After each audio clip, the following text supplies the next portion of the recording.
All right, what's up, everybody? Sorry about the late start. I'm pulling up the questions here. Um, let's see.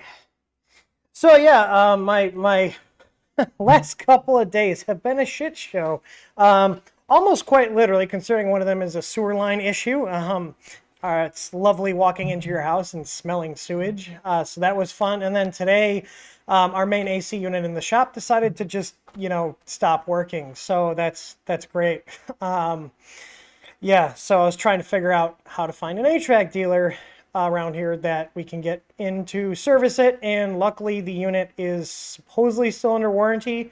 It's one of those Mr. Cool DIY units. I put them in back in 2019, and I've got 3 of them here. One of them is actually in my office here, and we have luckily 2 of them in the shop, 2 separate units. And I did that for redundancy. Luckily, the one that's in the print farm room did not die. That one's still going strong. So that's, a silver lining of this. And I do have a portable unit. So I told them, hey, if it gets too hot and that one unit's not keeping up, let me know. I've got a portable unit we can stick out there for time being. But yay, just money, money, money, money is all I'm seeing. So we do have, if you guys notice, the cube is working again. As far as I know, let's see, cube, it should work. Yeah, and you can actually go back and forth. So if you do cube prev, it'll actually go to the previous pattern instead of going forward. So yeah. Let me see. I don't think I have a cooldown set for that because I was testing it. Let me go ahead and put the cooldown to 1 minute again. We'll do it per user cooldown. How's that? And we also have one too that if you guys were on the testing stream, it was a Call to TH3D only thing. There's also another one. So if you guys remember, and it is working. Why is my camera doing that? That's my camera going and doing stuff. So anyways, I have gotten fuck all done this week because I've been dealing with issues. Tonight I'm going to be putting new covers on my sump pumps and venting them because things were getting stinky. We put dye in the line to see if it is leaking from the sewer. I assume it is. But to keep my house from stinking up, I'm going to be putting 2 new caps on that showed up today from Home Depot and going to the old Menards, taking Chris on a date to the Menards to go pick up some PVC and cement and pipes so I can redo the sump pumps. So why is this? Let me cycle this camera. It does this sometimes. I don't know why. Let me restart this. All right, let's see. We got to come back. Come on, Sony, you can do it. All right, put the hat down. You don't like me wearing the signed fancy hat from Murph? Fine, I'll put it back. I don't know where my other hats are. I guess I'll wait. I see my Marlin one.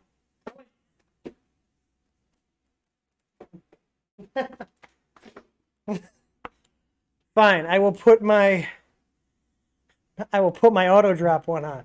I'll rep this. I don't know if Mike's watching, but Mike, I'm repping your auto drop hat. Just like I told you I would. He's like, I'll give you a hat if you should wear it on stream. I was like, I'll wear it anyways, even if that wasn't a condition. Because I like wearing hats. I got all sorts of hats. Don't want your... I'm not sweating, okay? It's nice. Emerson just got a shitter tank pump and got a new lid. Exciting. Remember when we were younger, like, can't we be an adult, do whatever I want? Yeah, except they don't tell you. Because once you grow up, you got to deal with all this crap. So sometimes literally. But anyways, I saw people asking about the easy bulbs. If you guys are new here, the whole thing is you ask questions. We do have a bot that picks up the questions. It only works on YouTube right now. It probably will only work on YouTube.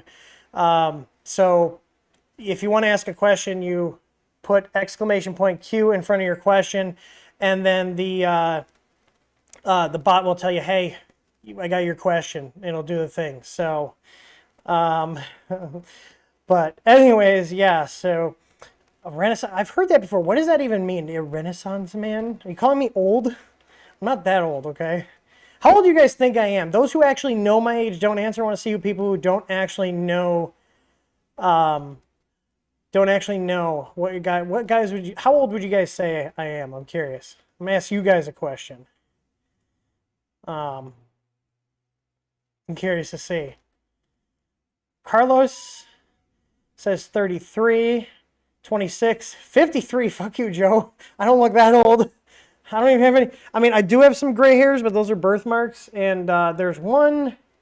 I don't know if it's on this side or the other side, but I get some gray on the side. Those popped up when I was working.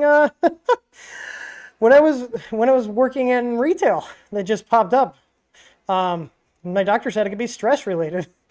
So, you guys aren't that far off. 21, no. If I shave, I'll look 21. 33. You guys are close. I'm 33. So, 45. I'm not 45, Chris. So that'd be weird. So, if no one reminds, I'll show you guys a little Easter egg that I set up on a late night fixing the cube stream towards the end if nobody figures it out. So, but anyways, yeah, you guys ask me questions. I'll do my best to answer them. They could be about any FDM 3D printing, any resin stuff. I don't do resin, so I can't give you any resin information. I don't even own a resin printer right now. I actually sold them all off. Justin, I think Justin's watching. Justin usually watches even if he's not chatting. He picked up a bunch of them, and then I gave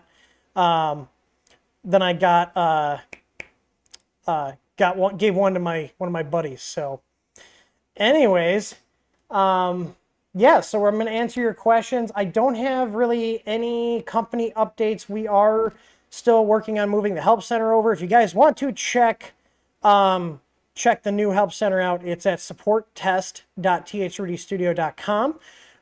And that will be launching hopefully next week. I'm going to be redoing the way the unified firmware is laid out. They will still be separate articles, so you can search them, like you can type in Ender 3 firmware, but I'm going to be building out a full wizard-based page in the Help Center, so that way you can basically select, okay, what's your printer brand, what's your model, what board do you have if we support multiple boards. Like, for example, the Ender 3, we've got the stock 8-bit board, the stock 32-bit board, the silent board from Creality, our board, the SKR Mini V1, V1.2, and V2, and V3. So basically you can just select what you have and it will take you to the correct page. So hopefully that'll make it easier to navigate. So right now the whole point of us redoing this is twofold.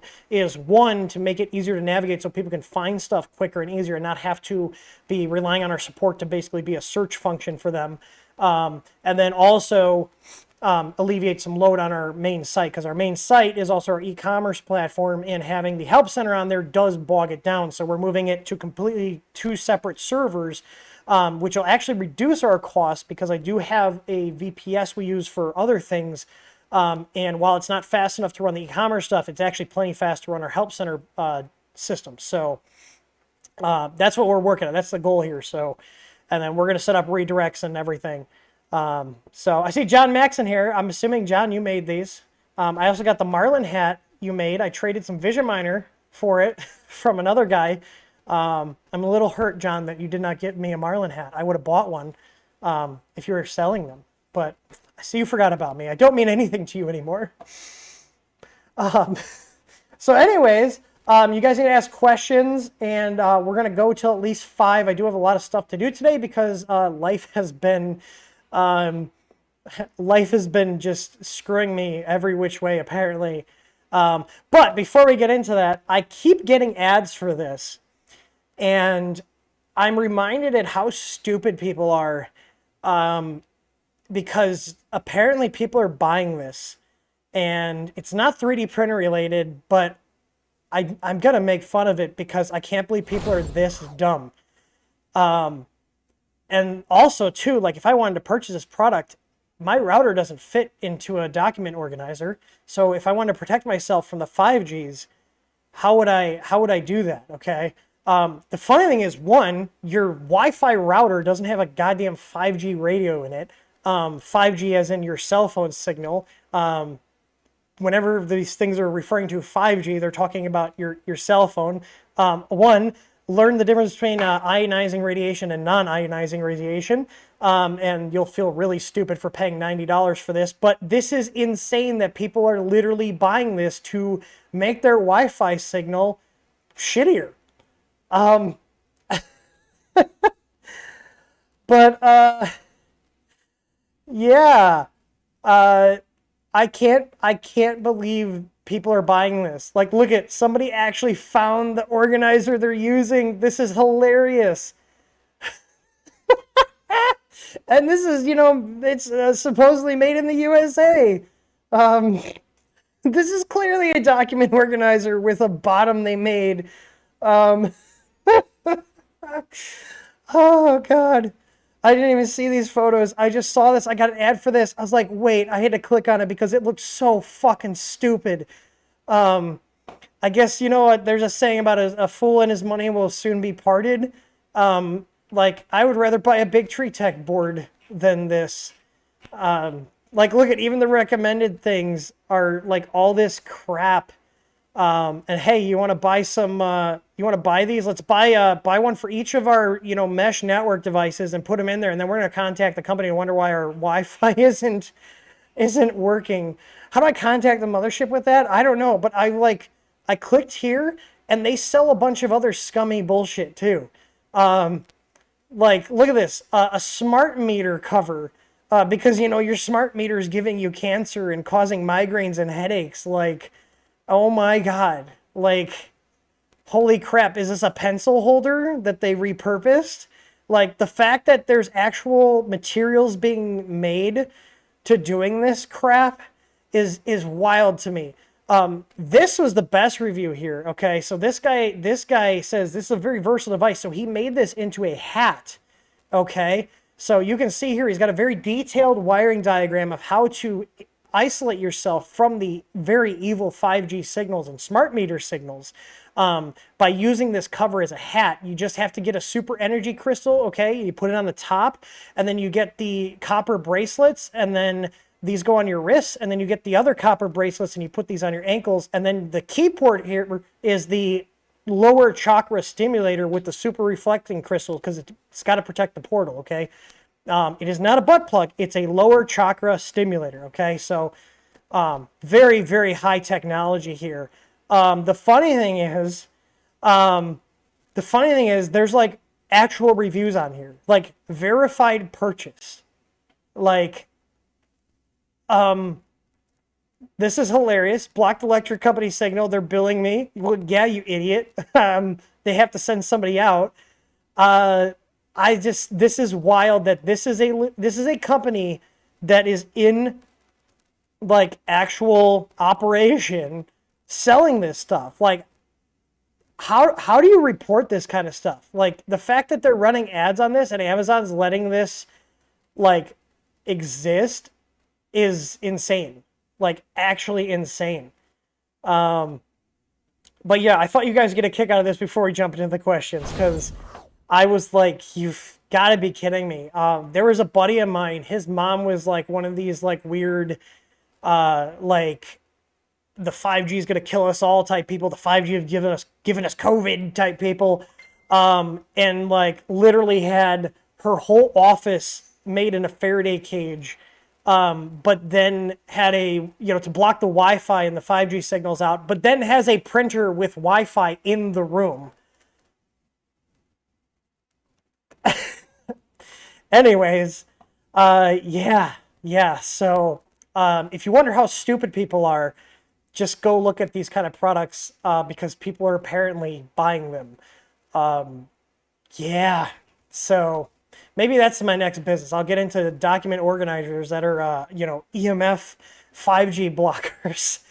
Like, holy crap. The margins on that have got to be great, right? Like, what am I doing here selling 3D printers and, honestly selling products? I can make way more money selling snake oil. Like, God, why am I the stupid one for actually like trying to earn an honest living? Yeah.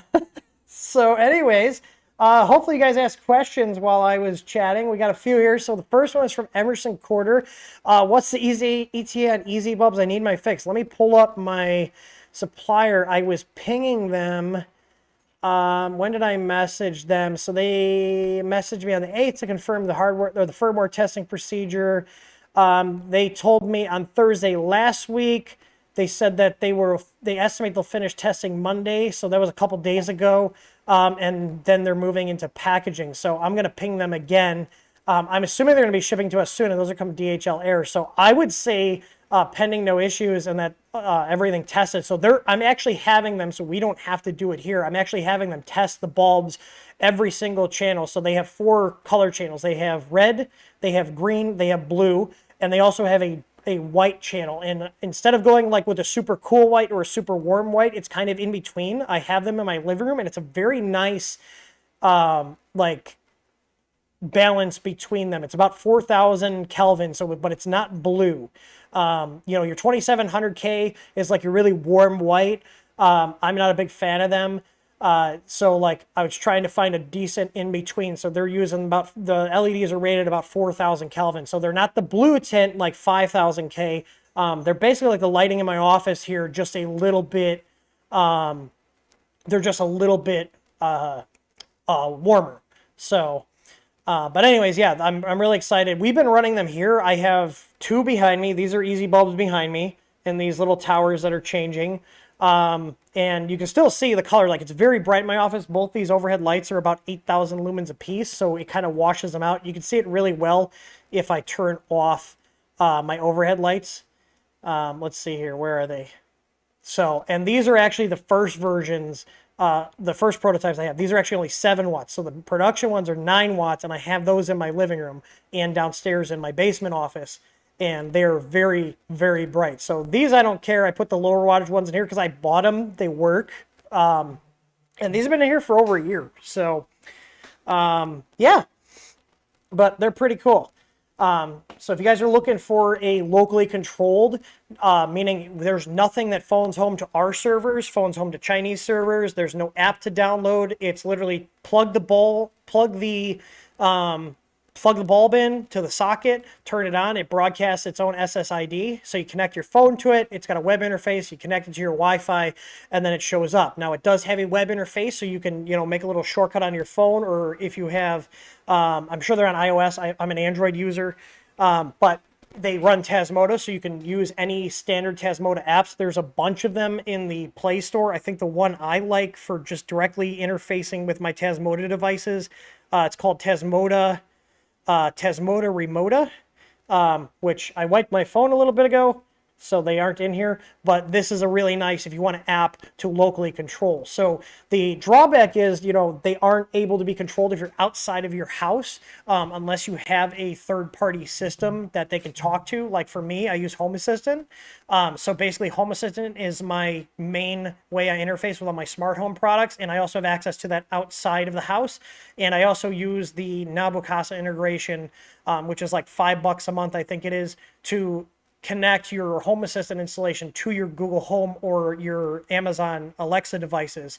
And they handle all of the talking between your Home Assistant local box and the cloud stuff, so you don't have to do any port forwarding. You don't have to worry about SSL certificates. It's really nice. You can DIY your own integration, and I did that before, but the problem is you're using like a developer app on either the Amazon platform or the Google platform, and after about 30 days, it just stops working and you have to go and like refresh it. So I got tired of dealing with that, and you know what? I like supporting the project anyways. I thought $5 a month is very reasonable. And they basically do like a proxy through their cloud server. So, and they don't store anything. It's just passing it through. So that's, you know, and I trust them. So, if you guys are playing with Home Assistant, it's awesome. But yeah, so the Easy Bulbs are 100% locally controlled.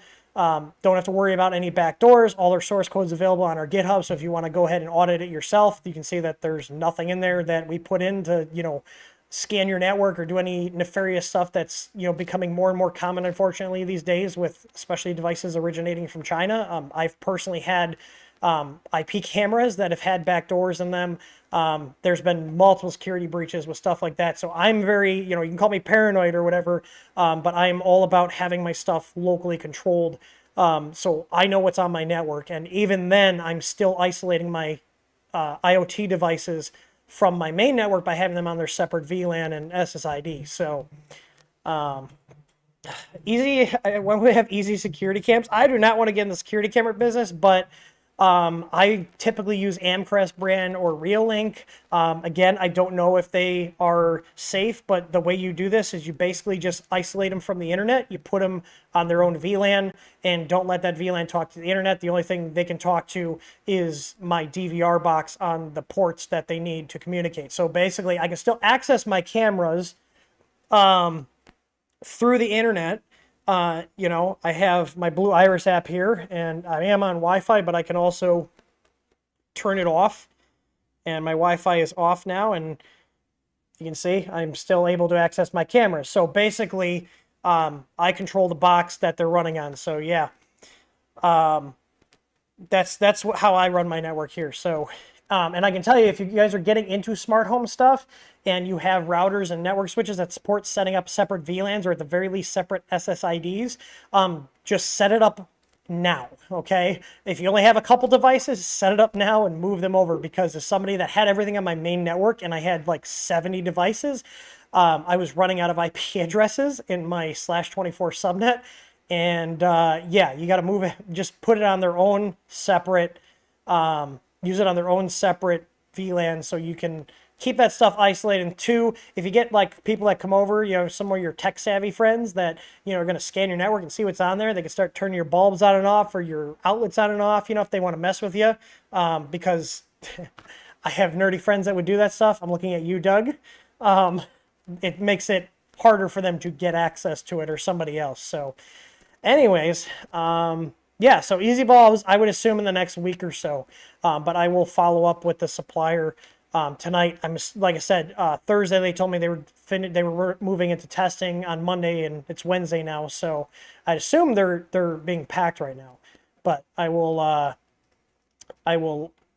follow up with them because I need some as well. I don't have any more.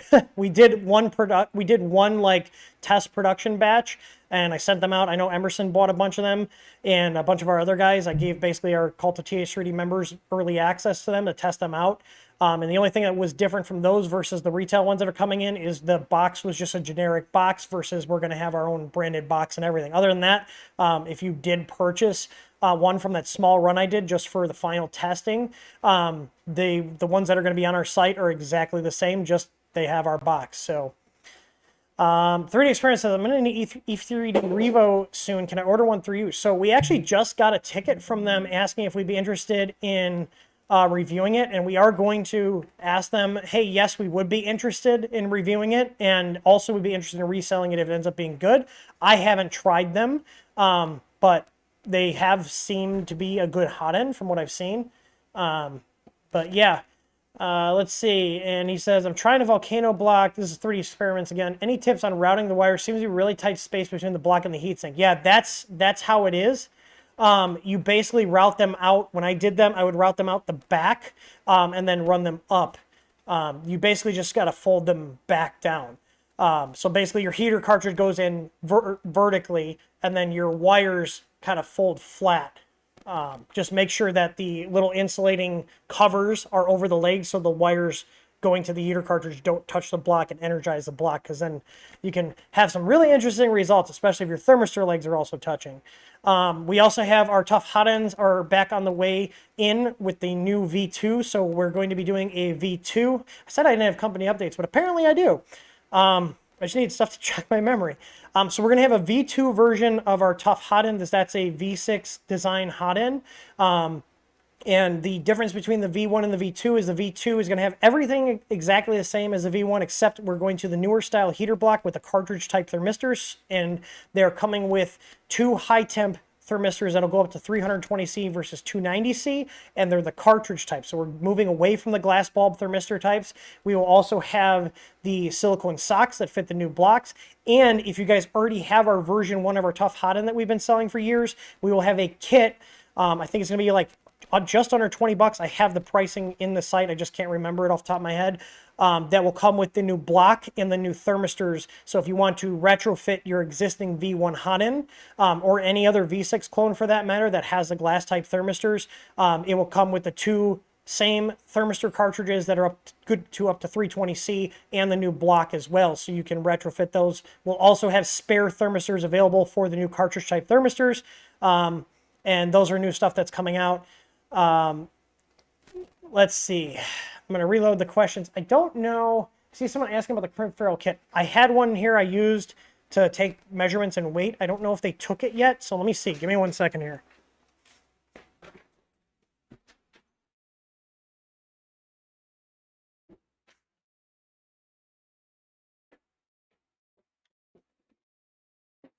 Yeah, they already took it. So basically, we carry Crimp ferrule kits. I was originally wanting to get a branded one, but I actually found a really good supplier here that's a reseller in the U.S. They are still made in China, but they are a very nice package, and I'll show you guys what they are. And because I was getting to the point where, as much as I'd like to have a branded one, it doesn't really matter. It'd be the same thing, and I was tired of trying to coordinate all that with the suppliers, and it was just easier. So we do have a Crimp ferrule kit. It comes with the tool, and it is close to our colors, so I like it. The handle's very comfortable, so I have a bunch of other ones I've gotten off Amazon over the years. And the reason I didn't keep a kit for myself is I've already got like 2 sets, and I've got a ton of them, so I didn't want to take from inventory. But the tool's really nice. It's got an adjustable tension here, so you just unscrew the screw and you can adjust the tension to be more or less. It comes with all these different ends here. Most of your printer stuff, you're going to be using like the smaller stuff, but it does go all the way up to like freaking, I think, 8-gauge wire. And my favorite part of it is that it comes with a carrying case. So this carrying case fits the tool and the Crimp ferrule assortment, and I can't tell you how much I wish I had these on the other ones I had purchased previously from other sellers, because I have dropped that case or it's fallen over from where I'm storing it, and the ferrules have gone everywhere. So whereas this, it's all in a zip case. So if you want to throw it in your tool bag, you can. You don't have to worry about it coming open, and it comes with that. So, and they even had nice, images here too. So that saved me some time on how everything works. So, and it looks exactly like this. So it's a very nice kit. I'm very happy with it, and now we have them. So if you guys are ordering other stuff from them, we do have this, and this is here exactly how it looks. So you've got a little thing here where the tool sits in, you put the case in, and it all closes up and zips up. So it's really good. They do come with, or this company does have a bunch of other tools, and I'm talking with them right now about getting more of their tools in, because I really like the quality of it. And they do seem to have, like, there's no English typos on the box. Like, they seem to be having some attention to detail on their stuff and sourcing good quality stuff. So why reinvent the wheel? So I'm looking at getting more stuff from this Tycon company, and because they do have like wire strippers and other crimping type tools that we could use on our printer. So I kind of want to make us more of a one-stop shop where you can come here and get everything from us. So yeah, highly recommend the Crimp ferrules. Basically, when I'm working on a printer, if I'm doing a rebuild on a printer or doing a new build, I'm using Crimp ferrules now. It's once you start using them, it's like it's just hard to go back. Like, I really like them. It's the best way to terminate your wires that are going into terminal blocks. I see Justin asking if we have just the ferrules. Unfortunately, no. That is something I can ask them, if we can have like just the ferrules, because it obviously would be cheaper without the tool, because the tool is like more than half the cost of that actual kit. So let's see. The next question is from Buddy Spiked, and he said, my current board allows for bang control on the bed. It doesn't allow PID. Should I just stick to a glass surface, or can I go flexible surface? So here's the thing. Your control board, unless it's using a relay to control that bed, is perfectly capable of PID bed. Now, I actually don't run PID on any of my beds, aside from, I think, the one printer I have that's running the Duet control board, because that's what it's set up as. I actually have on our unified firmware, if you're running that, we do use the bang control, but I have the control loop set, instead of a 5-second control loop, it's actually set to 1 second right now. And I've actually been testing a shorter 200 milliseconds, so 1/5 of the second, so 5 checks a second on the temperature, to basically have a more tighter regulated control of the bed, but without having it in a PID loop. Because the problem is with PID, you have to tune it for the bed. Like, if I give you a PID setting from my Ender 3, it's going to be different from your Ender 3, and the issue is if I set defaults for PIDs in the firmware, people could get issues where the bed takes forever to heat because the PID settings I used for my printer and found for my printer, even though it's the same model, are different from theirs, because maybe my bed's insulated, most of mine are. Or maybe theirs is or mine isn't. There's always discrepancies or just how the beds are manufactured. There's always different tolerances. You know, just because they're manufacturing beds to be a 250 watt heat output, there could be, you know, a plus or minus 10 or 20% difference between whatever batches. So you basically have to tune it, and not a lot of people want to tune their beds. And the beds are a little more important, in my opinion, if you're using PID to tune it perfectly versus your hot end, because the hot end is such a small thermal mass to heat up and down that usually you can use a baseline PID value and get close enough within a degree or two, or even, you know, identical. And this is all based on my experience, is that it's reusing PID values from, you know, one printer to another on a bed don't usually work as well. Also, PID in general seems to make the beds heat up slower because it's going into that PID loop and trying to get it exactly. You know, I haven't found many issues where having a, you know, half a degree or even 1 degree fluctuation on the bed really matter.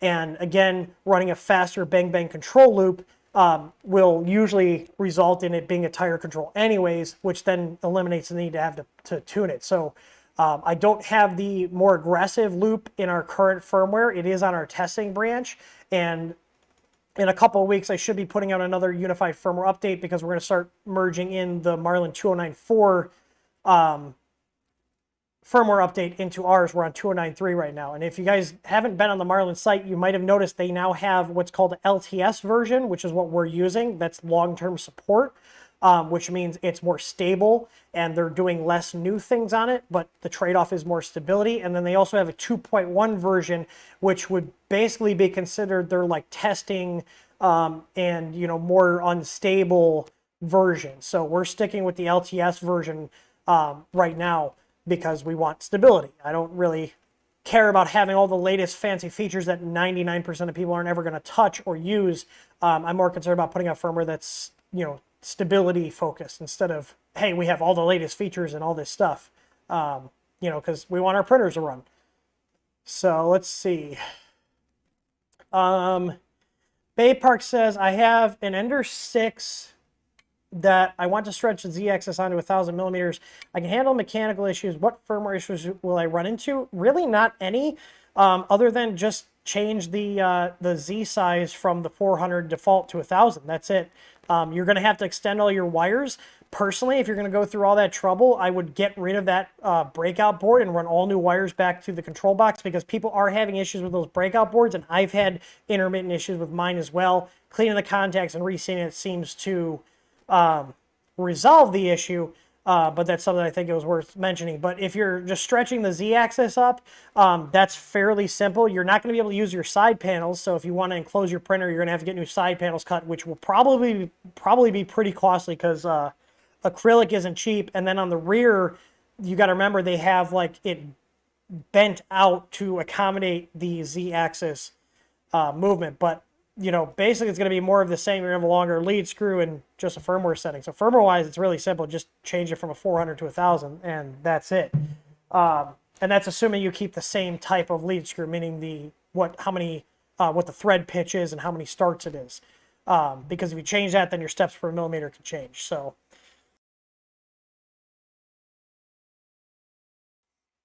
I felt the sneeze coming on. I was taking care of that before it happened. All right, so Steven says he's got an 18 millimeter Easy Elbow Pro. I love it, but I want to get the smaller version. Is it as simple as plugging a smaller one to the current control box?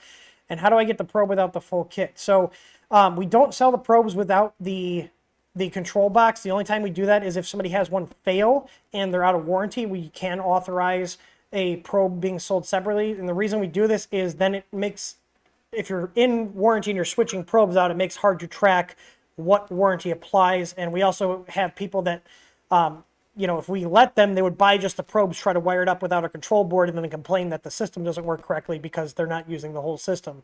So, but you would just need to order a new kit, unfortunately. You know, we have to apply the same policy to everybody. So, But the probe is most of the cost of the kit anyway, so you're not really saving that much if we did sell the sensor separately. But we don't sell the sensor separately because it just complicates things. And people do stupid stuff if they're getting just a sensor. All right, let's see. Emerson says, is there a user manual for them? I have the special release bulbs. I have no idea how to set the white colors. So let me see if I pull up a web interface. So in Home Assistant, and there will be a manual. I just haven't written them yet because we're not officially selling them yet. You guys got like an early release preview. So like, let me pull up one of my bulbs here. So this is my Home Assistant interface. So I have 3 of them in my living room. I've got 3 lamps here. Each one of these has an easy bulb. I have a group set up that I can control all of them at the same time if I want to. And it will, I can turn them all off or turn them all on at the same time. Where's my, did my entity ID change? Anytime I go, oh wait, I'm on the wrong light. So I have RGB lights, which is my TV, and there's a little light, and then I have my my lamps. Sorry, I was controlling the wrong one because like these 3 switches should have turned on. So now this is weird. I don't know if you guys noticed this if you use Home Assistant. So I'll show here side by side so you guys can see. So here's my camera view of the living room. It only sees 2 of them. The other light's actually right here out of frame at the bottom. So if you're in Home Assistant, now this is weird, and I don't know why they do this. It's kind of annoying.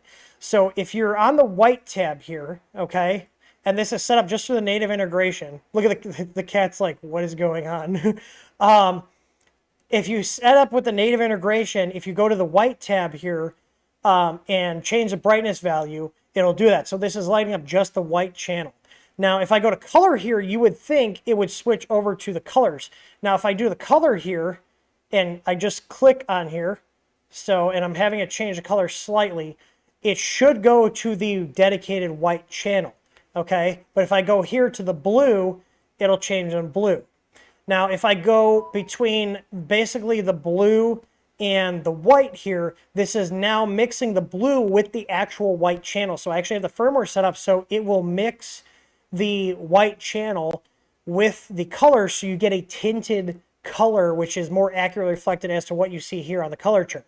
Now, if you want to get pure white, you can either go here to the exact center color wheel, or, now this is what I don't like about Home Assistant, how they have their RGB lights, and this is with any lights, not just ours, okay? So like I have my colors here.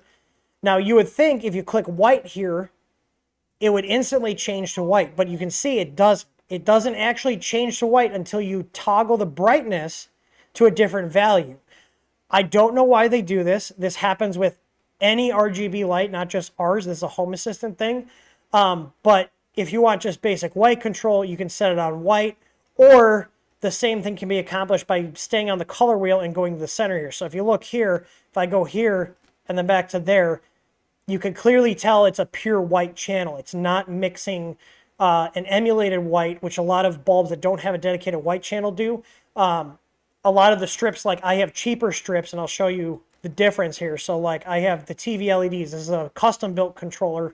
And you can see here, there are LEDs on the back of my TV. So if I turn this on and I set this to white, you can see the tint difference, even on the camera here, between this RGB white, which is all 3 channels on at the same time, versus the actual white that's coming from the dedicated white channel that are actually physically white LEDs. But you can see here I have the same control here. And if you notice, Home Assistant, when it knows you only have RGB equipped lights, meaning there's no dedicated white channel, the white tab doesn't even show up here. So, but basically on strips like this, you usually end up more with a cool white, which I don't mind, but it's not an actual true white, whereas with these, you get a true white. So you can see the color contrast here. So this would be more like a 5,000 to 6,000 K color temperature. And then you can see here, if I zoom in, like the color difference between these two, you know, the dedicated white channel on the easy bulbs, and then a mixing of the red, white, or red, green, and blue on a typical traditional RGB strip. So, yeah. But the other thing is too, if you don't have Home Assistant set up, you can actually use the lights separately directly through their page. So I don't know the IP addresses, but if I go to the device here, I can actually go to the interface. So if you're trying to control the bulb directly through the interface, this is what it looks like. You can toggle it on and off. Okay, and you can see here we have the brightness control right here. Okay, so you can see here, and it changes it. Now, if you notice here, if I want to shift between a color and the white, this is how you do it. It's this slider here. So this is the mixing between we're going to the color mode or we're going to pure white channel mode. Okay. And as you change this, you can see it changes the bar color. So if I go here, I'm in just straight RGB mode. And this is my brightness control. And this is what the web interface. So it's very simple. You can toggle it on, you can toggle it off. Archer's probably wondering what the hell is going on. Why are the lights turning on and off? But yeah, so that's the interface. All of our easy bulbs look like this. The easy plugs, if you guys also have the easy plugs, they also have an interface that gives you a readout of their current status. So I'm using just the integrated Tesmoda integration with Home Assistant. So if I go here, I go integrations, you can see here I've got a Tesmoda device thing, and I've got a lot of devices here. A lot of the stuff is all our stuff. I do have stuff from other companies, but you can see like here, I've got one here for my ozone filter in my office, so it only runs when I'm not in the office. But again, it's got a nice little interface. So there you go. So if you are trying to change your colors, I showed you how to do it through Home Assistant, which is my preferred method, or you can do it through an app that supports a Tesmoda device, or directly through the Wi-Fi interface. So you can see that here, and you can see too when you guys change, you see the standing light here. So if I actually do the chat command, you'll see it update in Home Assistant, and it's fairly quick too. Like console, if I do lights blue, that my chatbot picks it up. It sends like a request locally, and now you can see they're blue. So, but yeah, I just want to show you guys that. Hopefully that's helpful. Was that helpful, Emerson? I hope you're running Home Assistant. You told me you were going to set it up. Did you actually get around to doing it yet? All right. So let's see, 3D experience. How about an LED add-on for the multi-mount? That would be interesting to do. We couldn't use our existing Easy Neos, but doesn't mean I couldn't have a PCB made. Would that be something people are interested in?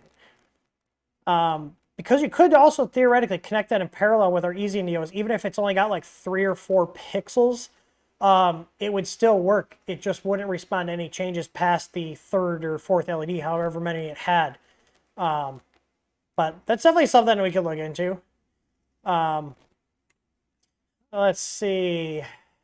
TechDead says, I'm about to add the Sprite Extruder Pro on my Ender 3v2 for ABS. I'd also like to add a second Z. Any tips on the board to use with that set of upgrades? You should be able to do that with the stock control board. The other thing is that if you have the stock control board and you're putting it in an enclosure for ABS, which if you're printing ABS, you're going to need an enclosure, which we will be carrying Creality enclosures soon. I have them. I just haven't made the listing. So if you guys are waiting, we do have them, even though I'm not going to use them for my machines because I prefer a permanent setup. Tor and Peter have been testing them for over a year, and they like them and they work well, so we're selling them. But let's see here. But yeah, you could use a stock board, but where I was going with this is that stock control board is very prone to overheating as it is. So either I would recommend switching that out to something like our Easy board that can actually handle the higher temperatures without things overheating, or taking the control board out of the enclosure and extending all your wires to put it outside. Or just even like having a duct go to the fan intake to pull fresh air from the outside. Now that will slightly lower your ambient temperature in the enclosure, but you need to make sure that board runs cool because they are prone to overheating. But as far as I know, that Creality's like Sprite Extruder Pro kit, it just comes with standard plugins. It's meant to be able to be used with the stock control boards they come with. So I see Emerson said he's got 2 of the Creality 10s. They're fantastic for ABS. So I do like them. I've taken them apart. I've opened them up. They do hold the heat. My thing is I prefer something more permanent. because it's kind of fiddly to get in and out of there. I have regular enclosures and I print ABS a lot. I think they are a great option though for people that only need to print it occasionally, or they don't mind something that's not as like fancy looking as like a proper like wood box or acrylic enclosure like I have. You can see I've got one here, I've got a printer in one there, and then, you know, like the top. But they are good and the price is damn good on them. So Steve Kinnard, how's Remo? Remo's doing well. He's actually laying down like a good boy. So we no longer have the cone. We destroyed 2 cones in like less than 2 weeks. So, but he's all healed up good. Yeah. Yeah, it's a good temporary solution. Yeah, I mean, you could use it for as long as you want, but like the thing with the Creality Grow tents is that they're fabric. You know, they're not going to hold up as well to repeated use versus something heavier duty. But you know, I have a different use case. I'm a lot harder on my machines. So, you know, for a home user, they're going to last a lot longer than someone like me who's constantly using them. I also know my buddy Nathan, he has a bunch of the Creality ones and he actually does do production. He said they work well too. So, you know, this will be the first product that I'm not personally using, but the rest of my team is using, and I trust their judgment. So, let's see. Paul Texan, when's the EasyBoard Pro coming out? It's not. We're not spending any time on doing the EasyBoard Pro. The component prices are still expensive. Part availability is still all over the place. Until things stabilize, we're not putting any time into it, because the problem is if I spend thousands of dollars making prototypes and then by the time we go to run production, either the chips are insanely expensive or we can't get them, all of that money is literally going to waste. So yeah, it sucks, but I got to make smart business decisions. And one of those is not making another control board that we can't get parts for, or take that risk. You know, we're having a hard enough time sourcing parts for our easy boards we have now, and prices going up. Even though we did lower the price on our easy board, the price is still high, like very high. Like my cost to get these to my door is more than Big Tree Tex boards are retailing for. So, but again, we're not compromising on the quality, and we're not using knockoff chips. So, let's see. Yeah, take a drink here. I've been talking a lot. All right. So another 3D experiment. He's very chatty today, but that's fine. He's got a stock Ender 6 with easy ABL. The baby stepping during initial layer seems laggy. Is it the board? So it can be, or it could also be that the print you're running has a lot of small tiny segments, and even though that board it's a capable board for normal printing speeds, I did notice, especially when I was playing with it at Murph trying to get to print faster, the processor is getting bogged down. I don't have the same experience with our easy board, but the easy board's processor is over twice the speed. So it is possible that it's the board and it's just having a hard time processing. Like if you have an organic model versus like, you know, mechanical models, it's usually like angles and straight lines and it's pretty simple tool paths. Whereas if you're printing something that's organic where it's got a lot of little facets and stuff, every little move adds up, and if the printer's trying to do that as well as baby stepping, it can lag. You know, like for example, when I cranked the print speed up on this in Murph, and I was trying to just navigate the LCD menus, the LCD slowed down because the processor is prioritizing the printing over drawing the LCD, and that's just something that comes with having a slower processor, even though it is 32-bit. Sorry, my nose is bothering me today because I spent too much time outside, and yay, allergies.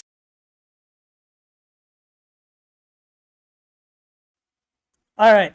But yeah, I mean, it's usually down to the G code you're printing. One other thing you could do if you're running our firmware, which I assume you are, is run the file if you're on a Raspberry Pi with Octoprint, install the Arc Welder plugin and use that. That will simplify the toolpaths and basically combine all those small segments into arcs, which are a lot easier for the board to process. If you look up Arc Welder is not just an Octoprint plugin, it's actually a standalone executable. You can actually run your G-code file on your Windows or Mac or Linux computer and use your computer to process it, versus doing it on the Raspberry Pi. So basically, if you don't have like an Octoprint setup, you can still use Arc Welder.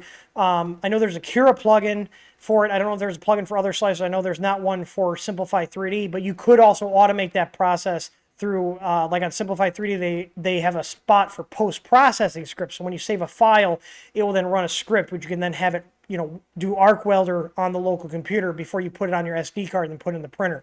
So take a look at Arc Welder and look into that. I don't know if you're using like an EasyPi or an Octoprint setup. But if you're not using Octoprint setup, there are options to do it on your local PC. And at this point, even though Arc Welder is still technically kind of a beta thing, I've been using it in production and it's been great. So I definitely has the Tim stamp of approval. Go ahead and use it, and it works. So Arc Welder, yeah. So basically, Arc Welder takes a bunch of. So if you have like an object, here, let's bust out the. Let's bust out the whiteboard. How's that? I haven't done this in a bit. But basically, so let's say you have a model, okay? And it's like one here. Oh god, it's like laggy. So like you have all these little segments here, like, okay. I'm doing this, I can't draw to save my damn life, apparently. So let's say you have that's a segment, okay? And then you have this as a segment, and you have this as a segment, and there's like hundreds and hundreds of these tiny little segments, okay? Okay, because your printer doesn't actually, your slicer doesn't actually do curves. It does all these tiny little segments. What Arc Welder does is it looks at this, and instead of doing all these little segments, it welds them together to do a arc, and it tells it what, that arc curve looks like, and it's one command. So basically, instead of it having to do all these tiny moves, it just tells it draw this arc. That's what it does. Now, it does technically kill some of your accuracy, but you're not going to notice it. It's the amount of accuracy you lose is well within the printer's tolerances in most cases. And I just use the default settings. So like if I let's just search for Arc Welder, you'll see the Octoprint plugin, but is this it? arcwelder.xyz? Nope, that's not it. I remember coming across that. Hang on. Arc Welder G-code GitHub. And I screwed it up, but it still knew what I did. So here, Arc Welder. I think this is it. Yeah, so here, Windows, Raspbian, Mac OS, Linux.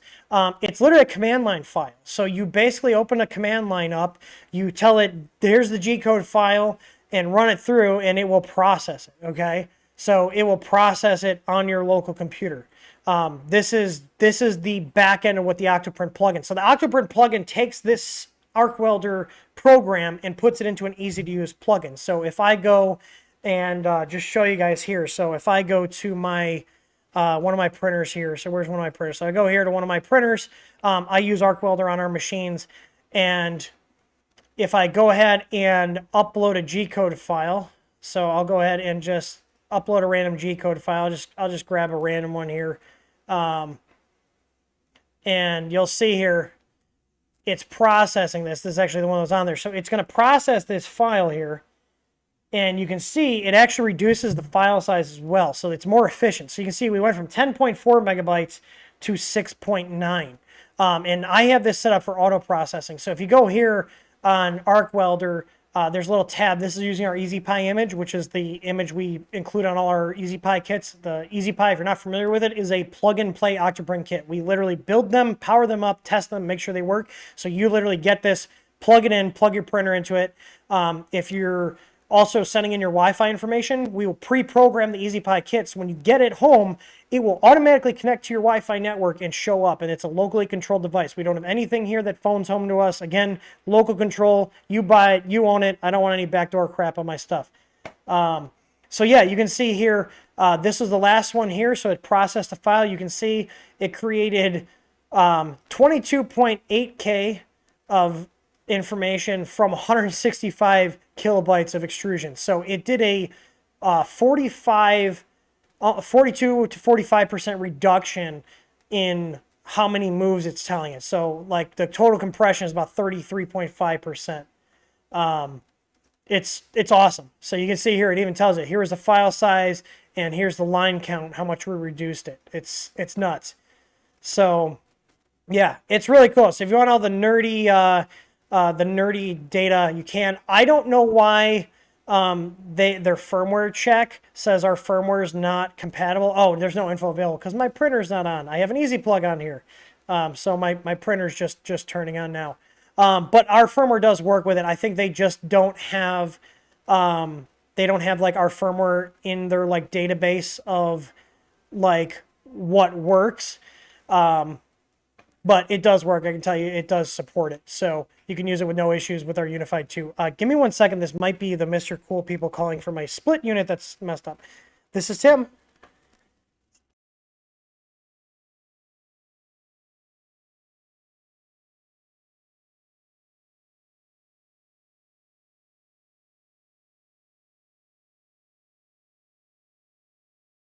All right, thank you. Bye. That was actually one of the HVAC people I called. Give me a call back. So, but yeah, check it out. Check out Arc Welder. It's freaking awesome. Again, it's not technically a final thing, but it works well. I literally use it for production stuff, and it makes the prints smoother. It makes them come out nicer. Yeah, literally use it all the time on all of our stuff. And our EasyPi image has it pre-installed. If you guys don't know, if you already have your own Pi set up and you want the TH3D experience on your Octoprint install, we have the image available for free.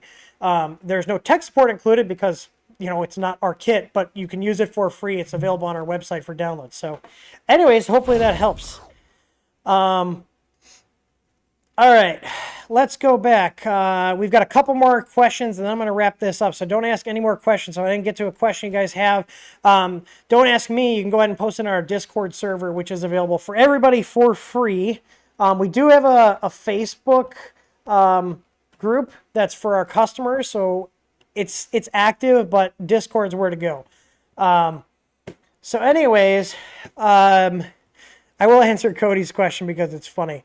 But anyways, let's see. So BW Electronics says, what humidity range is reasonable for printing PLA? I know the drier the better, but what's a high end before you have problems? I actually don't know. I mean, I live in the Midwest here, and we do get some crazy humidity. I store my PLA in the open, as you can see. I don't have issues with it. The only time I'll have issues is some of the cheaper PLA, like usually the stuff that's made in China, has this issue where it absorbs moisture and it gets brittle. So if you guys have brittle filament, dry it. We also have an article on our website about drying filament using a food dehydrator. It's very effective. And you can use a cheap $20 one, or you can use a nice $100 one. I've got the nicer $100 one that requires no modification. But if you go to our website and click Health Center, type in filament drying, you'll get a really nice article I wrote up with temperatures, times, and everything. But in terms of the humidity, obviously lower is better. I don't know what's like, hey, warning, warning, warning. Yeah, so Cody, I appreciate the input, but I think I'm low on my 410A. I think I got a leak somewhere in the system. But I'll show you the picture in a sec once we get done. I want to get through the questions. But I'll show you a picture because basically one side of my inside unit is icing up. I've already cleaned it and everything. Anyways, we'll switch back, and then we'll nerd out about some AC stuff real quick. Nemo Griffin, the filament in Unified Firmware, where can I change the length for the filament unload? I believe we have an option to override whatever our defaults are, and I believe it's in the Unified, and I'm just going to show you guys this because you might not be aware of it. We do have like hidden features. They're not really hidden. They're just not like stuff people mess with. But we have, we call them extra settings. So extra configuration H settings. If you just add a define filament change unload length followed by the millimeters you want to change it to, that will override our default settings. I don't know if many of you guys are aware of this, but this has a lot of different stuff. There's extra acceleration options if you want to override what we have by default. I don't recommend it because if you set it too high, you're going to lose steps and possibly break things. We also have this is just funny if you have extra, or fun if you have extra space, like if you have our EasyBoard V1 or V2, or boards that have extra memory, you can basically put this in there. If it compiles, you're good. If it throws an error, then you know you don't have the space on your board. A lot of the 256K 32-bit boards, like from Creality and Big Tree Tech, they don't support this because they don't, but it's fancier icons. It looks nicer. I use it on mine. We have little stuff here that are just like little usability things, like this will rename the BL Touch menu options to CR Touch if you're using a CR Touch and you want it to say CR Touch. And there's also, this one's my favorite. and you need a lot more memory to do it. So if you have an EasyBoard V1 or V2, you absolutely have the space to do this, but it's called Games Mode. It adds Brickout, Space Invaders, and Snake to your LCD, and you play with the rotary encoder. It's awesome. So yeah, but yeah, filament change, unload length. This is something people had asked before. So we have an override here to basically, if the software detects at compile time that this is present in your file, it will not use our settings and ignore them. It'll use this instead. So I have basically, if not defined, basically if it doesn't see this in here, it's going to use our default settings. And the unload length varies depending on if the printer's direct drive or not. But if you just want to set your own unload length and measure it, you absolutely can do that. So if there's any other features like this or settings that you guys want to see to have overrides for, let us know, because it's not very hard for me to code most of them in. Basically, if you want to have a little more control and make it easier to override our defaults, we try to set defaults that work for best user experience. But if you want to change stuff, we do have options in here. You know, we're not trying to like remove things because we're being controlling. We set certain values because we want stuff to work correctly, because a lot of these settings in the firmware, if you set them up wrong, meaning things are too high or too low, then your user experience is just going to be absolute, you know, garbage. So, you know, all those stuff on that page is basically use it at your own risk. So yeah, MP Worm says, what are your thoughts about the KP3S and some mods for it? So I still have my KP3S, and I got halfway through putting a 50-15 fan on it and changing out the loud fans, and then I got distracted. Yay, ADHD. So it's sitting in my garage. I did think it was a nice printer for the price. It wouldn't be my go-to at this point. The Ender 2 Pro was not out at the time, so if you don't already have one, I would highly recommend getting an Ender 2 Pro over the KP3S. You're going to have a lot more upgrade options. You're going to have a lot easier time finding parts for it, especially control boards. The other thing we're testing this week is making sure that these adapters work. So if you have an Ender 2 Pro and you want to easily swap out an EasyBoard, these are adapters to go from their 5-pin motor connections that they use for some reason to the standard 4 pins. And these little extra wires here are to go to a ground, because the motors do have an extra ground pin. So you can either just not hook those up because they're really not needed, or just put them into a ground on your power supply. Or on the ring terminal or whatever. So, but yeah, I got to test those. So I just have to get, my 5 Plus is done and working. I just have to put it back up there. So,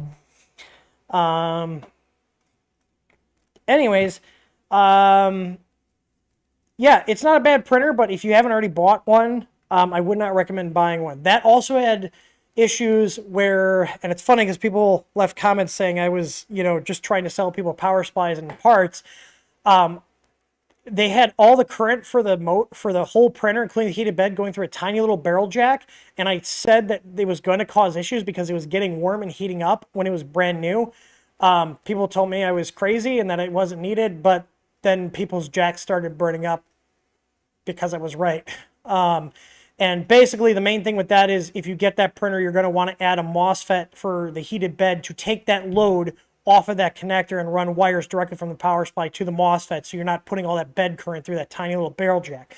The other thing with that printer is their boards are insanely hard to find replacements for. Whereas Creality printers, one of the benefits are you have companies like us that make control board replacements. MKS does, Creality does, Big Tree Tech does. It's easy to find parts for them. So if you haven't bought a KP3S, it is a decent printer for the price. So don't take that as me. It's saying it's a terrible buy. It is a good deal for what you're getting. But if I was buying a printer, I would go towards an Ender 2 Pro instead of the KP3S. But if you can get a good deal on a KP3S, good deal being like $100 or less, go for it if you like tinkering with stuff. But there's just not as much of a community or upgrades around that printer. But it's still a good machine. Carlos says, I want multi-mount Revo ducts. Any plan on making something for the multi-mount? I'm not sure what you mean by ducts. The whole point of the multi-mount is so that the fan ducts are all working with every single Hotend, because it's, you know, built around the groove mount. Unless now I think about it, are you talking about the fan duct, like the cooling fan that clips on? Maybe that's what you're talking about.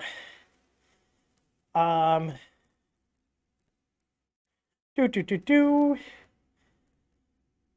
don't know if you're still in the chat, Carlos. I think you are. Are you talking about like the fan ducts to clip on? Because we have one for a V6 style. I know Tor is testing one for the Fetus BMO Dragonfly or Dragonfly BMO. We don't have a Revo to test with. I thought the Revo used the same V6 style.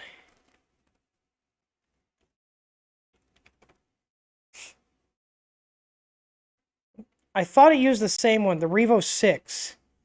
I thought the Revo 6 uses the same one as the V6. I'm looking at the pictures of it. It looks the same in terms of diameter. Tor, look that up. It looks the same as the V6. Here, I'll just show you. Just typed in Revo 6. So this is the Revo that fits the multi-mount, the Revo 6, which with the groove mount here. This looks like the same diameter as a V6. Correct me if I'm wrong. I don't have one of these, but I'm pretty sure that's the same diameter. I wonder if there's a... here's a reference CAD, Tor. So you can... here. I will paste that in our internal chat here. You can compare that to a V6 model. I think it's the same. I'm pretty sure it's a V6. So if we have our clip that works with a V6, it'll work with the Revo 6 as well. All right. He said he'll know in 5 minutes. He's going to take a look at it. So that's what I thought it was the same. So the last one, Cody said, "What's with the Prusa stole my idea? Sorry if I'm stirring the pot." No, absolutely. So there's a guy. I'm not going to say his name because I don't want to give him any traffic. But he is convinced, and I'm dead serious. I'm not exaggerating. I'm not fluffing up what I'm about to say to make it seem more absurd. This is literally what the guy thinks. So there's a YouTuber that is in the 3D printing space that thinks that Joe Prusa is hiring people to leave comments on his channel videos talking about how great Prusa is and being aggressive towards him whenever he talks bad about Prusa, and he thinks that Prusa is stealing all of his ideas from him personally. Like, he stole not all of his ideas, so let me retract that. Not all of it. Prusa stole some of his ideas for their printers, like the thermistor in the auto bed leveling probe for temp compensation. And there was one other thing I can't remember, but he was saying, Prusa stole my idea. I don't know if his video's still up. I have them archived because the internet never forgets. I have them on my server. And he literally thinks his latest thing too now is that he, like I said, he thinks Prusa has sock puppets that are literally joining his Patreon just to talk about how great Prusa printers are. So his viewers think their printers are. Like, I legitimately think, and I'm dead serious, I legitimately think the guy has something undiagnosed that he needs help with.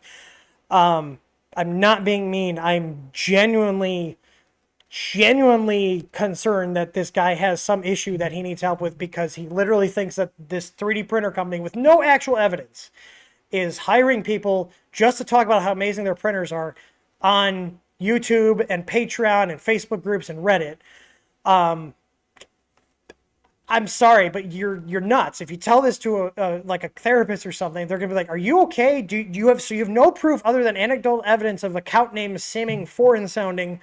And that's it. Like, because I'll tell you this, if he ever comes out saying, "I have actual proof, here it is, that Prusa is hiring people to make people think that they're just normal people talking," I will absolutely back him up.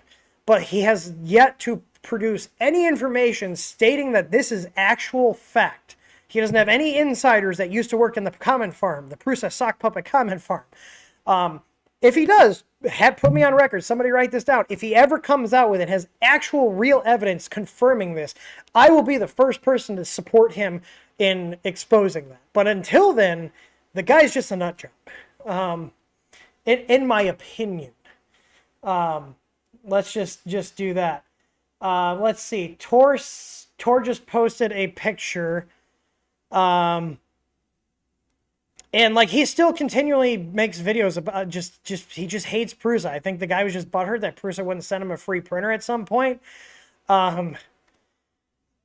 Yeah, so here, Tor said his V6, so that the shroud we have for the V6 should fit the Revo 6. You can see here he offset it a little bit.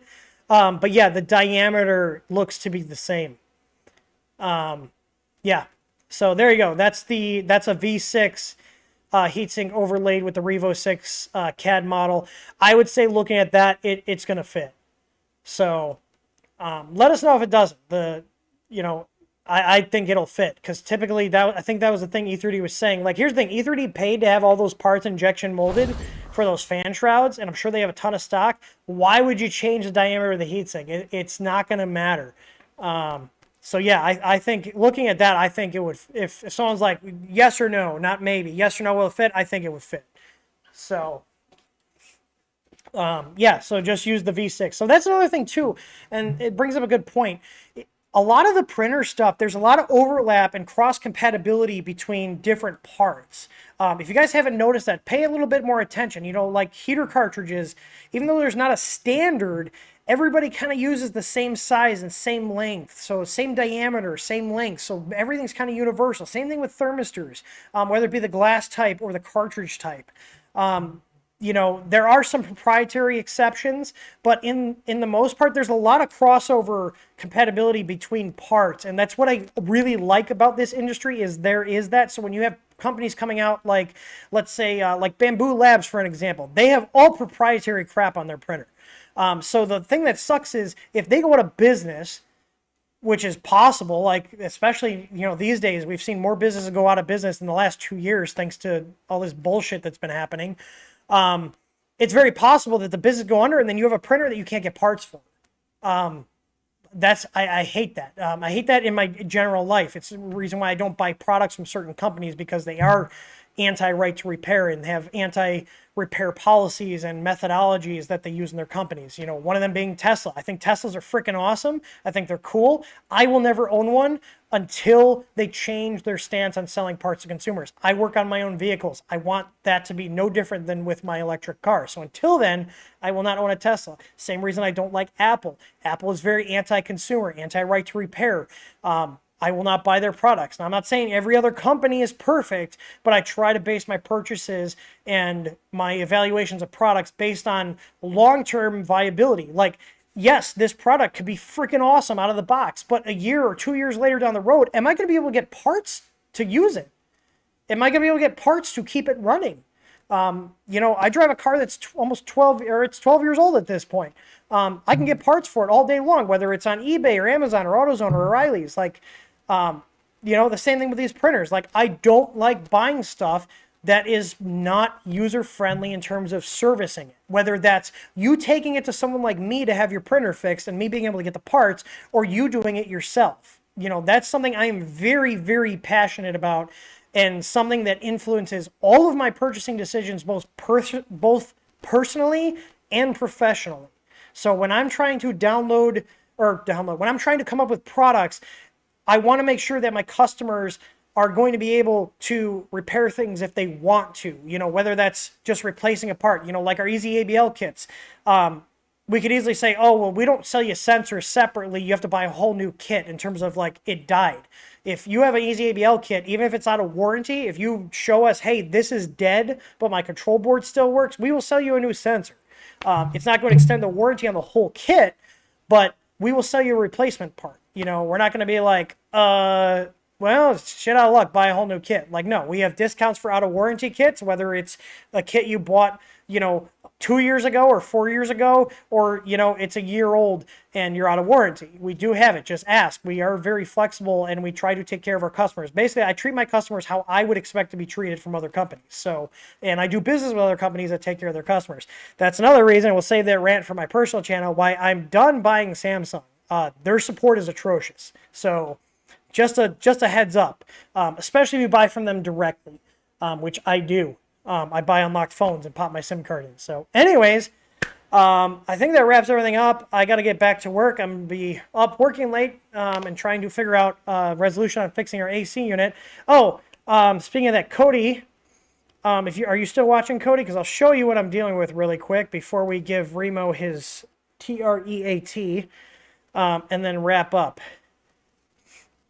So, all right, are you still here, Cody? Paging Cody. Cody, are you still here? I want to show you my indoor evaporator coil. Okay, this is what I'm dealing with. And we'll make this quick. So I've already cleaned this, used coil cleaner, cleaned it out, flushed it out. This is what's happening. So basically just this side is blowing kind of cold. Over here I got nothing. I think it's low on the refrigerant, meaning I probably have a leak somewhere. This unit was installed back in 2019. This is one of these DIY Mr. Cool split units. I actually installed it myself. We have 3 of them. They've been running great until this one just decided to stop working. So this ices up like this within about a minute or two of it kicking on. And basically it only gets cold where you're seeing these ice formations happening. So yeah, and it's R410A refrigerant. So this is what I'm dealing with. It is supposedly still under warranty, but this is why it's not working. It sucks because I've actually been really happy with these units. So you can see I'm not afraid to take stuff apart and learn how things work. It's not just printers I get my grubby little hands into. So but yeah, that's what we're dealing with. This is a 24,000 BTU unit. And you can see here, took pictures of all the labels and stuff. This is the outside unit here. And even though this casing is dirty, my coils are clean. I take care of my stuff. So yeah, that's, I'm assuming we're going to find that the refrigerant's low. So, but anyways, let me know what you think. I'm also in our Discord server if you want to chat about it. But I think this is outside of my realm because even if it is low, I don't have the tools to diagnose and, test, pressure test the system and evacuate it. And yeah, the airflow feels the same. Check the caps at the coil. That's where people screwed up, and don't tighten them and they leak the caps. So this line set was already attached, by the way, and it is fully secured on the outside. So these line sets came pre-attached to the head, and I think it's like 16 or 20 feet worth of line set. And then they're basically pre-vacuumed down from the factory. So someone like me could install them without having to, vacuum the lines down and then release the refrigerant. It's a DIY unit. It's actually really cool. So, but yeah, so I'll get it figured out. It's just one more thing on my list. So anyway, since Remo was a good boy, I'm going to go get his dingo sticks out of the drawer over here. Yeah? Do you want your dingo stick? Come here. You know the drill. Come here. Here. We want people to see you. Come here. Come on. Can we sit? How about shake? Sit. Touch. Speak. Woo. Give me a big one. Whoops. That's good. All right. There you go. So, anyways, a vacuum gauge and set aren't expensive. Yeah, the only thing is I can't get the refrigerant. I honestly would have no problem getting the tools to do the stuff, but you have to be licensed to purchase the refrigerant. So, like, I doubt if I was like, oh yeah, I did all this stuff and this is the issue, and just have somebody call out, they're going to probably retest it anyways. I mean, I would if I was a service person. I wouldn't trust the idiot homeowner, That's just me. So anyways, basically Cody, discord.th3dstudio.com. And I am, if you can't find me, my username is House of Bugs. We're talking about, what was it? How many of you guys, before we go, they're still watching, how many of you guys are using the same screen name that you had when you set up your AOL account years ago? Because I am. I'm just curious. And then we'll end this stream. So I appreciate everybody that stopped by. We do these every Wednesday at 4 p.m. Central Time. So if you guys are not familiar with this or your first one, welcome. I hope you guys come back. Dan, nope. Steve Kinnert, I am. Mike V, I am. Not everyone had AOL. I never had AOL. I had AOL since 1998. Nemo Griff. I had AOL. Oh man, I had so many AOL accounts. Start new in 3 days. No, I am very much set in my ways. So yeah. Anyways, Just change it this year. Yeah, I'm 33. I'm not changing. I'm gonna be known as House of Bugs on the internet till the day I die. So, the backstory is the House of Bugs name came from, we had a fort in our backyard that my dad built, and we used to have terrariums up there, and we would keep bugs in them that we caught. I'm trying to find here fort pics. I'm trying to find where those were. What was the name of that file? Hang on, I gotta look up the file name. I'll show you guys, because I had a picture of it, and it's my wallpaper on my phone here. And it was actually a wallpaper we used on the computers we had up there. And I'm trying to remember what the file name was so I can find the folder. It was like buried in my, it was buried in my files on my pictures. I'm trying to find it. I can't remember what folder it was in. What the hell? Anyways, I also sent it to my mom.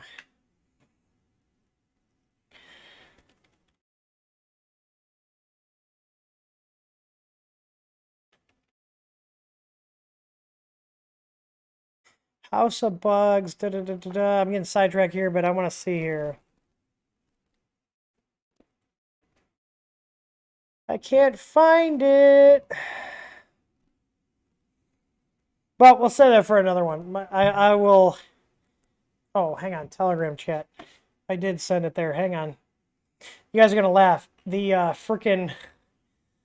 Oh, the freaking font. It's so like 90s. Hang on. Save image as. Downloads. Here we go. It's even got all the pixels here. There we go. That was my wallpaper. So this was the House of Bugs. You can tell I had a really great digital camera back then. And this was the wallpaper. This is like, what is it? 800 by 600 resolution. Yeah, that was on the computer. So we used to keep like terrariums and stuff up here before that. It had like a tarp over the top. And like a little table up there. And we used to keep all the terrariums up there. So that was the House of Bugs. That's where my username came from. So anyways, I appreciate you guys stopped by. I hope you guys learned something. Again, we do this every Wednesday, and as always, happy printing. I'll see you guys on the next stream. And with that, I'm out. About to go to Menards and get some PVC to fix my sump pump.